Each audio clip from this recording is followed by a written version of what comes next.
Jadi kalau kamu melihat orang-orang maksiat, pikiran kamu Allah yu'adzibuhum itu enggak fair. Bisa saja Allah yaghfiru lahum. Tapi kamu milih situ tok, yaitu sifat yu'adzib, itu enggak fair. Harusnya ya yaghfiru liman yasha wa yu'adzibu man yasha. Tapi orang soleh ini wallah la yaghfiru wallahu laka, itu Allah tersinggung. Kenapa tersinggung? Karena Allah hanya disifati yu'adzib, bukan disifati yaghfir. Padahal Allah bisa yu'adzib, bisa yaghfir.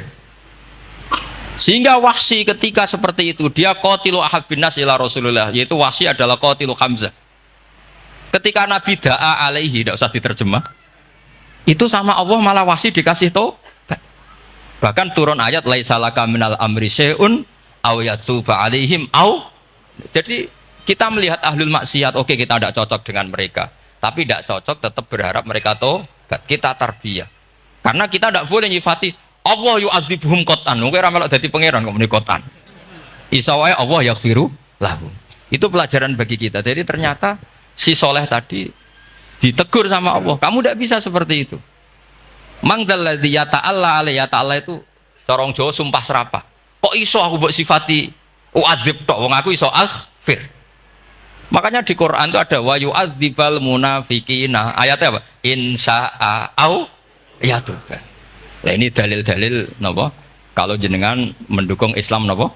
Wasatiyah. Jadi an ilmin. Jadi saya dukung gerakan ini, satu an ilmin, dua memang secara etika. Pak Quraisy itu orang sepuh, tentu pilihan itu setelah sekian baca tafsir, baca referensi, beliau seorang akademisi, profesor doktor. Tapi saya tetap mohon dukung kita itu an ilmin, apa? An ilmin. Memang dari awal Allah mensifati dirinya bisa yaghfir, bisa yu'adzib. Kenapa kita memastikan yu'adzib? Wong Allah bisa yaghfir. Nah, dengan demikian kamu menetapkan sifat Allah dua-duanya. Jadi yang soleh ya tetap khawatir jangan-jangan ada masalah. Yang fasik pun tetap ada harapan. Makanya masyhur dawuh Sayyidina Ali yang dikutip hampir semua ulama, apa? Ala unabbiukum fil faqih kulal faqih. Apa perlu saya ceritakan siapa yang ahli fikih sebenarnya? Apa kata Sayyidina Ali? Sebagian orang malah memarfukan ini ke Rasulullah SAW. Kalaupun ini tidak hadis marfu, dawuh Sayyidina Ali pasti tercermin dari keinginan Rasulullah SAW.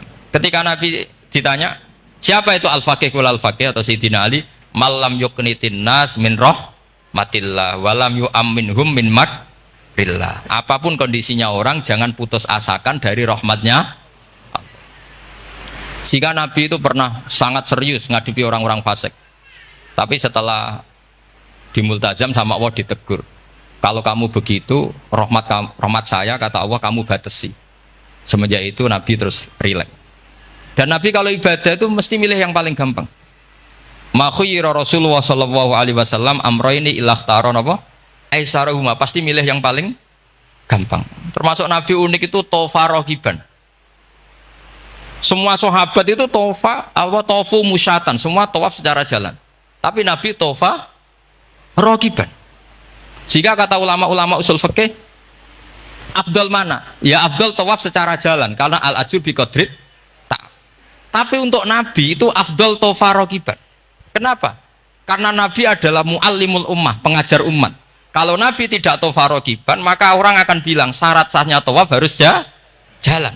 Barokahnya Nabi naik unta, orang mengesahkan tawaf secara rokiban. Tapi saya ini keterusan, jangan nom-nom dong nganggu skuter kok teletabis. Ini kalau yang cocok kan. Oh ya nak sing sepo-sepo itu cara kula berlebihan lah. Meskipun sah tapi kalau nganti risi, debuan terbenturan yang disai itu. Boyo itibak Nabi itu paling enggak ya kesamaan sepuhnya atau apa Nabi kan. Ini ndak, yang penting sah apa? Wah repot ya. Terus bukti berdua gini, kalau Nabi itu ingin ibadah itu paling ringan. Suatu saat setelah Fathu Mekah, Nabi kayak apa rindunya sama Ka'bah al-Musyarrafah itu, sama Al-Ka'bah al-Musyarrafah.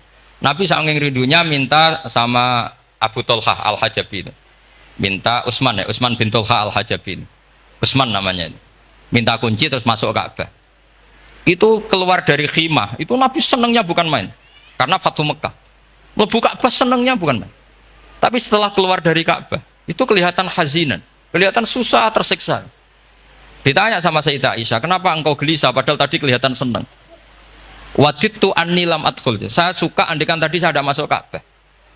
Kenapa ya Rasulullah? Jangan-jangan umatku ngira ini penting. Dan itu berat. Sampai jadi perdebatan ulama fikih. Apakah sunat masuk Ka'bah apa? Enggak. Sebagian ulama bilang enggak. Alasannya Nabi getun cara Jawa itu kecewa, nyesel. Kenapa saat tadi masuk? Jangan-jangan umatku nanti merasa itu keharu dan itu repot. Nah kita tidak usah dilarang, memang tidak punya kesempatan. Alhamdulillah. Dilarang nggak dilarang, sudah tidak punya kesempatan. Nah ini yang terakhir kenangan saya mau menerangkan dan tambah mahabbah kepada Rasulullah Shallallahu Alaihi Wasallam. Ini betul, ini sesi terakhir ini.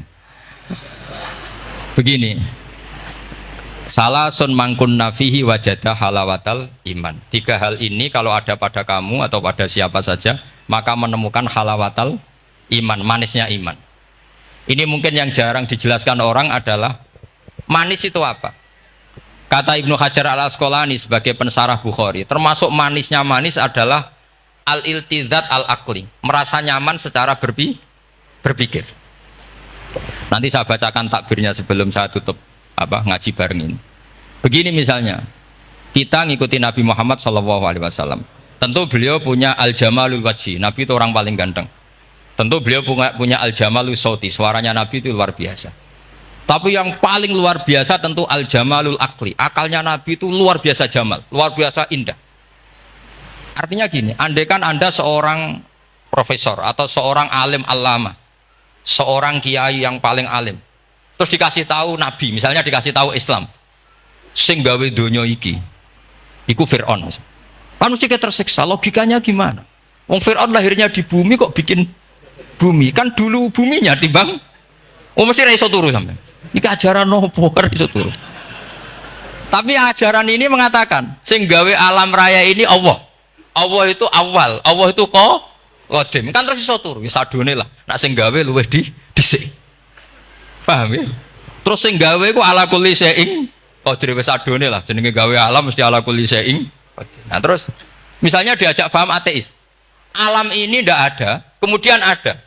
Penciptanya apa? Ya ketiadaan. Oh, ora iso turu sampean. Bagaimana mungkin al-adam yakhluqu maujudan, alam yang maujud diciptakan oleh Adam. Oh, ora iso turu sampean. Itu kata Ibnu Hajar al-Asqalani, halawatul iman itu adalah ibaratun anil iltizat al-aqli. Halawatul iman dan ibaratun anil iltizat, agama ini nyaman secara akal. Kita disuruh menuhankan zat yang sifatnya itu luar biasa. Allah adalah qadim, tentu pencipta lebih dulu timbang yang diciptakan. Kan enak, keren kan? Terus alam yang maujudat, hadil maujudat khalaqaha wajibul wujud. Ini maujudat diciptakan zat yang super wujud, yaitu wajibul, kan iso turu sampean. Oke, masuk akal. Nah, misalnya itu sampean dikabari hadil maujudat khalaqahal adam. Ini maujudat diciptakan ketiadaan. Mesti kalian mikir iki waras ta ora sing ngene gitu. Ya itu, jadi apa? Kita halawatul iman itu usahakan maknanya sampai ngalami al-iltizat al-aqli, apa? Al-iltizat. Saya baca takbirnya saja, ini di kitab saya Fathul Bari. Ini di juz 9, di kitab saya halaman 193 ya. Karena mungkin sampean beda cetakan atau enggak ada nomornya karena enggak punya, enggak tahu saya gitu. Banyak ini tak. Tapi ini nanti saya tak tinggal di Mas Wafa ini. Nanti yang enggak boleh di ngopi saja, di foto aja. Selumayan ben ngaji ku nganggo kitab ben kok wong alim gitu, keren ya.